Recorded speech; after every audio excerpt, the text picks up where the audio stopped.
else will break your heart. I'm never gonna hold you back. I'm always gonna have your back. So try to remember that. Hey, everybody. Welcome to 321 No Kidding. Bobby the Awesome here. We are focusing on October 24th reading today, and I haven't read it yet, so let's do this. He is that thy friend indeed. He will help thee in thy need, said Richard Barnfield. With friends, we can get through the hardest times. When things seem bleak and gloomy, a friend can brighten the day. A friend can tell us the hard truth when we need to hear one and help us enjoy a good laugh that brings us back our perspective. Now that we're recovering, every day is a chance to find new friends. Our 12-step program is a great place to meet healthy people from all walks of life, people with all kinds of experience. Once we might have had a limited idea of who a friend could be, but now we seek out those with our common goals of sobriety and serenity. We find we have much in common with people of different ages, races, and religions. We're all recovering and struggling to find a new peace in our life. Together, we can share our experience and learn from one another, and we can enjoy the glow that comes from making new friends. When we open up to that experience and make the effort, we discover how deserving we are. Today, I am grateful for the new world of friends waiting for me. Well, that's kind of what we've been talking about most of my road trip, right? And oh, by the way, I made it to Florida. I don't remember the last time I recorded, so I'm at a gorgeous timeshare not too far from Disney. So anyway, yeah, visiting friends and being connected to friends has been a big part of my trip. Making new friends. Now that I'm in the entrepreneurial space, I have a lot more new friends with similar interests. And you ready for this, guys? I find this very interesting. There's a lot of entrepreneurs out there that aren't addicts. By that, I mean using or not using. And I find that interesting. I mean, don't get me wrong. There's definitely ones that are, I'm sure. But it's interesting how they correlate like success and their work and everything.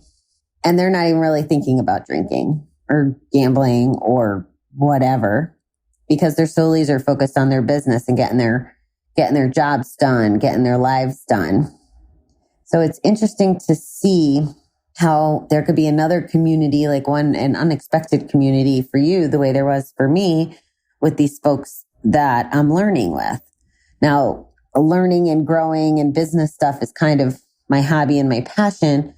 So for me, that's the kind of places I would find people. We've also chatted a lot about hobbies and self-care and those kinds of things. So that's another way to find friends in addition to, your recovery rooms or groups, wherever you may go. I'm going to give a plug here because I haven't talked about them in a while, but one of the recovery rooms that I'm in is called Recovery Elevator. And even though I was undecided about, what I was going to do about my drinking, I joined the group because it was some of the people from Asia.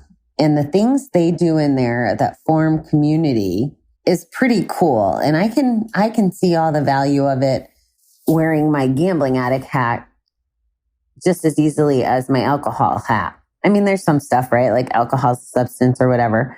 But the kinds of things that they do are very uplifting. There's, it's a little of something for everyone.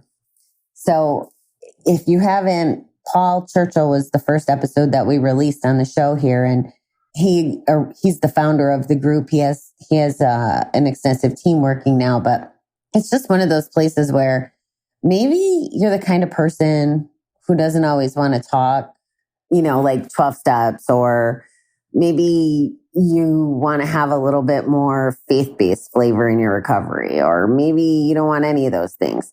The rooms that he has are just big enough to maybe find like-minded people, but small enough that you might get exposure to new things too. So I don't know why I feel like I needed to tell you that today, but I did because I love that community. Maybe it's my guilt because I haven't been in there as much as I'd like to have been and been that active. I had an experience today where I made a new friend I'm actually at a timeshare, and I met him in the sales process today when I was having my tour of the property. It's really, I've said this to you guys before, like how I could see things in other people with recovery. I can see who, for some reason, this is the second time on my trip that I found these young fellas that are struggling on the inside. They're working on getting better, and it's really freaking impressive that they, are focused on that way. And this particular fellow was into gambling, into drinking, on a much better path, quit smoking too. So he's kicking butt all around. And it's interesting because you may feel alone, but we're really never as alone as we think. And people don't necessarily volunteer this kind of information, right? So it's probably because I put it out there, like when people ask, what do? I do a podcast about gambling addiction. I have a, virtual assistant service, whatever. I talk about the things I'm doing. So when I even mention the podcast, I'm then opening a door for someone to have that conversation if they want to have a conversation. And I can remember doing this, not even about the podcast, but this being a hot topic with random strangers and just talking to them about it and how to go through it or my experience. And people need to not be alone. Well, normal people, not me. I kind of like my aloneness. Although it would have been nice to have someone to talk to tonight when the bartender was ignoring me as much as she did. See, this is how you know I'm going to give good service in all the things I do, because the bad service I freaking whine about to you guys all the time because I think it's just unacceptable. Okay, sorry, rant over. Anyway, the more open we are, the more opportunity we have to help other people and to make new friends, which is the theme of the reading today. And I think it's important that we just take note that like-minded people can fit this umbrella too. Don't feel like you have to just meet recovery people. There's someone on this trip that I haven't seen in a while, that's in, I want to say in recovery, but she's not using her drug of choice anymore. And she doesn't give it that much power. Like she doesn't 12 steps. She doesn't any other meeting or support per se. She's just living her life. That's what works for her. So she doesn't put like her new friends and she makes new friends and has, old ones, but she doesn't make the relationship about the drinking. So I find that interesting that that's another strategy in that particular case. So if she wanted to, so she's an avid like outdoors person. So if she wanted to make some new friends and maintain her sobriety, she can go on maybe an outdoor hike or whatever. I mean, I met her on a sober trip. So sober travel was another option. These are just, examples. And I know, guys, I'm a little redundant sometimes, but I don't feel bad about that because the things that I'm redundant on are things that I believe are just such freaking pillars of my own recovery or the success of others' recoveries that I've seen. So if it works, I'm going to freaking tell you it works.